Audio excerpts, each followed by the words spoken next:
Shalom shalom, Yesu ashimwe cyane. Ndagarutse nanone nje kugira ngo dusangire ijambo ry'Imana. Imana ibahe umugisha, ndabakunda cyane. Nje kukubwira ko Yesu ari umwami mu buzima bwawe.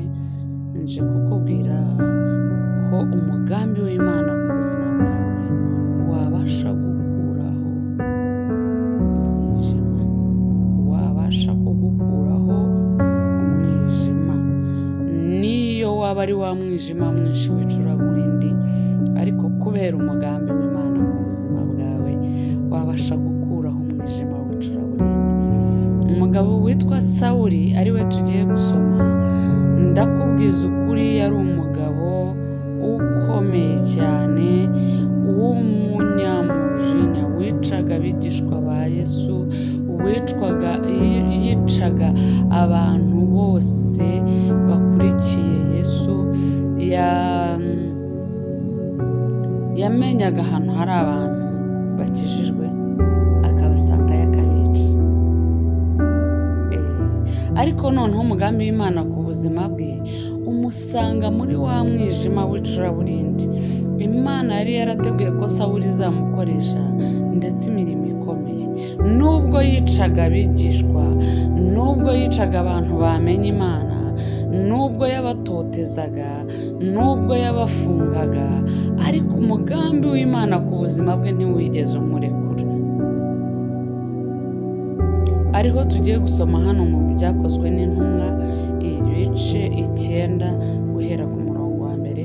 Ngo ariko Sawuli akomeza gukangisha abigishwa b'umwami ko bicwa, ajya ku mutambyi mukuru amusaba inzandiko zo guha abamasinagogi b'i Damasiko kugira ngo nabona abantu b'inzira ya Yesu, abagabo cyangwa abagore, ababohe abajyane i Yerusalemu. Ngo akigenda yenda gusohora i Damasiko, umucyo uramutungura uvuye mu ijuru. Haleluya! Bivuze buriya ahantu iyo hajya kuboneka umucyo haba habanje umwijima.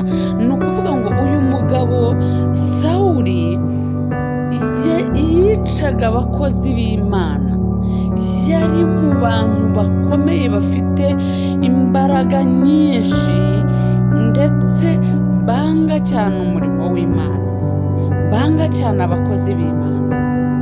Ariko igitondo kimwe ajya i Damasiko, umucyo w'Uwiteka uramurasira.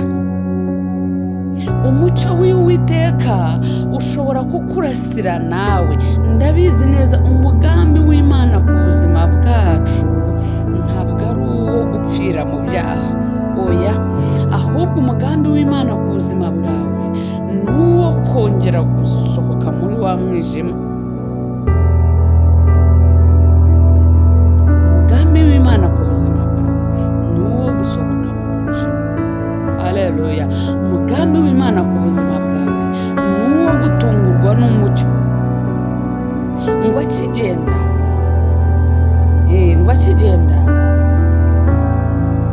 yenda gusohora i Damasiko, umucyo uramutungura uvuye mu ijuru uramugota. Haleluya! Umucyo ushobora kugutungura uvuye mu ijuru ukagugota, kuko umugambi w'Imana ku buzima bwawe ni uwo kuzana umucyo ku buzima bwawe.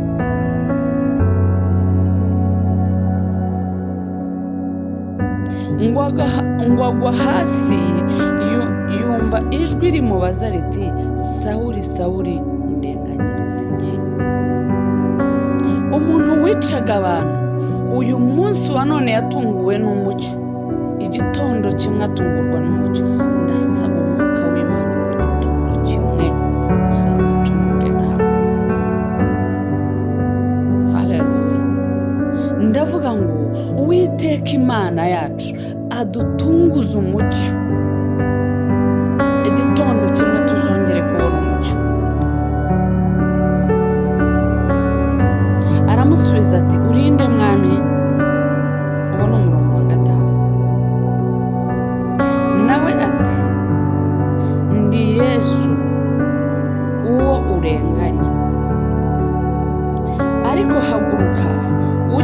mudugudu uzabwirwa ibyo ukwiriye gukora. Yesu ubwo yaramubwiye ngo haguruka ujye mu mudugudu. Wa muntu wicaga abantu noneho agiye kuvuga ubutumwa. Ndavuga umugambi w'Imana ku buzima bwawe. Umugambi w'Imana ku buzima bwawe ugutungure. Umugambi w'Imana ku buzima bwawe uzahindure bya bindi watekerezaga. Umugambi w'Imana ku buzima bwawe uzagukureho cya kindi cyagutsikamiye. Haleluya. Uyu mugambi w'Imana ku buzima bwa Sawuli wari uwo kuvuga ubutumwa, ariko Satani amukoresha, amutwaza igitugu, atuma ajya kwica abakozi b'Imana, ariko umugambi w'Imana wo wari uwo kuzavuga ubutumwa. Ba bandi yishe, ba bandi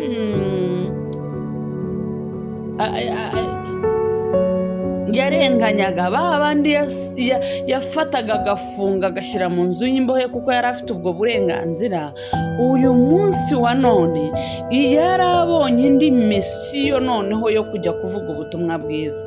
Haleluya. Wa muntu warenganyaga itorero, wa muntu wavugaga nabi itorero, wa muntu wafataga abakozi b'Imana agafunga, noneho uyu munsi abonye misiyo yo kujya kuvuga cyangwa se kongera kuvuga itorero neza. Imana ishimwe cyane. Ibi turi kuvuga ni umugambi w'Imana ku buzima bwacu.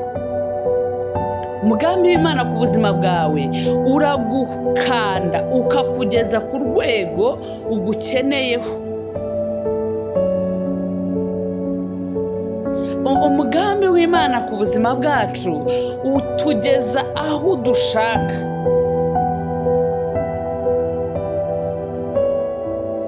Pawulo, uyu Sawuli waje guhinduka Pawulo, wanditse inzandiko nyinshi. Imana yari yaramurebye iravuga iti uyu muntu azaba umukozi wanjye.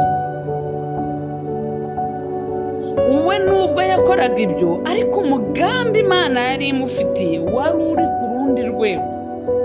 Ndasaba uyu munsi ngo Imana ibe ifite umugambi ku buzima bwawe. Umugambi w'Imana ku buzima bwacu urarenze. Ahubwo bwira Imana ngo Mana, umura amaso yanjye mbashe kumenya umugambi wawe ku buzima bwanjye. Umura amaso yanjye mbashe kumenya umugambi wawe ku buzima bwanjye. Ndakwinginze Imana, ongera uyinginge, uyibwire ngo zana umucyo.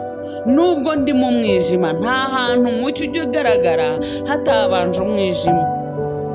Bivuze ngo kugira ngo tumenye ko habaye umucyo nuko habanza kugaragara umwijima. Aha rero ijambo riratubwiye ngo umucyo w'Imana uramutungura, uramubwira ngo undenganyirize iki. Muri wa mucyo w'Imana habonekamo ijwi rimubwira ngo undenganyirize iki. Uwiteka yongera twigaragariza, yongera tubwire umugambi wayo ku buzima bwacu, yongera tubwire icyo akeneye ko twumva, yongera tubwire icyo akeneye ko dukora. Ese umugambi wanjye ku buzima, umugambi w'Imana ku buzima bwanjye ni uwuhe? Ese umugambi w'Imana ku buzima bwawe ni uwuhe? Umugambi Imana idufitiye uyu munsi. Usenga Imana, nanjye nsenga Imana, kugira ngo twese tumenye n'icyo Imana ishaka ku buzima bwacu. Haleluya. Numara gusobanukirwa icyo Imana ishaka ku buzima bwawe, ko ari ukujya kuvuga ubutumwa mu midugudu yose, ko ari ukira indwara urwaye ku buzima bwawe, uzamenyaho umucyo wawe uherereye. Haleluya. Imana ibaha umugisha rero. Ndabakunda, mukomeze mugubwe neza, kandi Imana isohora umugambi wayo ku buzima bwanyu. Imana ibaha umugisha.